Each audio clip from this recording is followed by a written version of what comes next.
The storm outside was relentless, a furious symphony of wind and rain that rattled the glass windows of the towering skyscraper.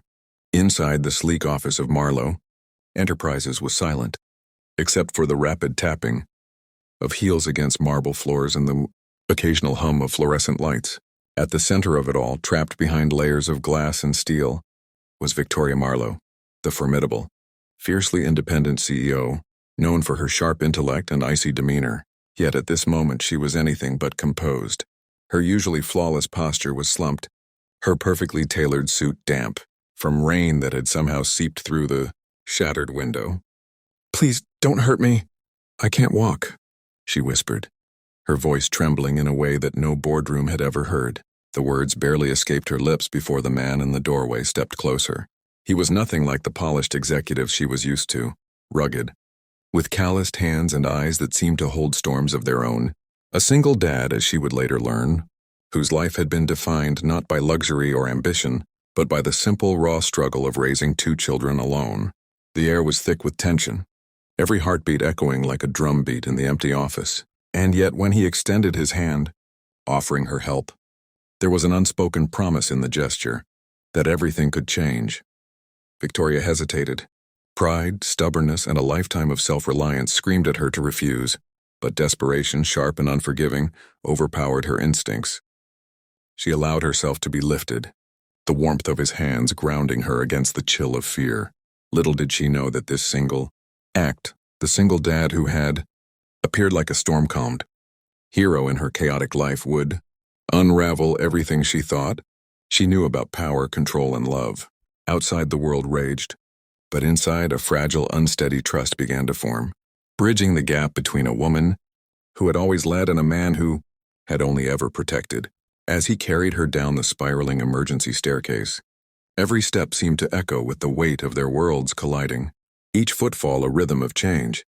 She had controlled empires, dictated decisions that affected thousands, yet here she was, utterly dependent on someone who had nothing to gain from her except perhaps the quiet satisfaction of doing what was right.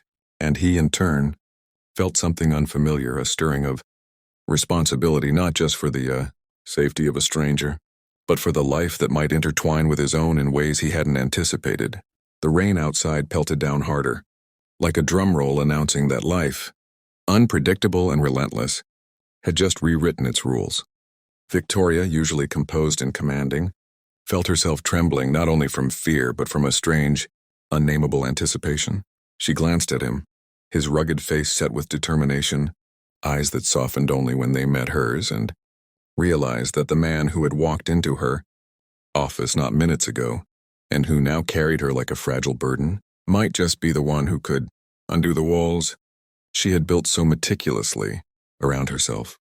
And in the quiet chaos of that stormy night, 2 worlds collided, one of ambition, control, and public image, and another of simplicity, honesty, and unspoken heroism. Every word left unsaid, every glance exchanged was a seed of change. By the time they reached the lobby, Victoria's fear had not vanished, but it had shifted into a fragile curiosity, a question that neither of them yet had the courage to voice. He set her down gently, and for the first time in years, Victoria Marlowe found herself seeing the world not as a place to dominate, but as a place where someone might care enough to protect her when she could, not protect herself. And as the night wore on, the storm outside echoing the storm inside, neither realized that this single moment, the single act of mercy and courage, would ignite a chain of events that would challenge every assumption they had ever made about love, family, and the kind of courage it truly takes to let someone in. By the time dawn crept over the skyline, painting the wet streets with golden shadow, Victoria knew something irreversible had begun.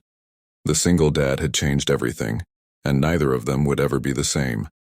And yet, as the first hesitant sunlight reflected in the puddles outside, both felt the unspoken promise that life, as unpredictable as it was, might just be about to deliver the most extraordinary story either of them had ever known.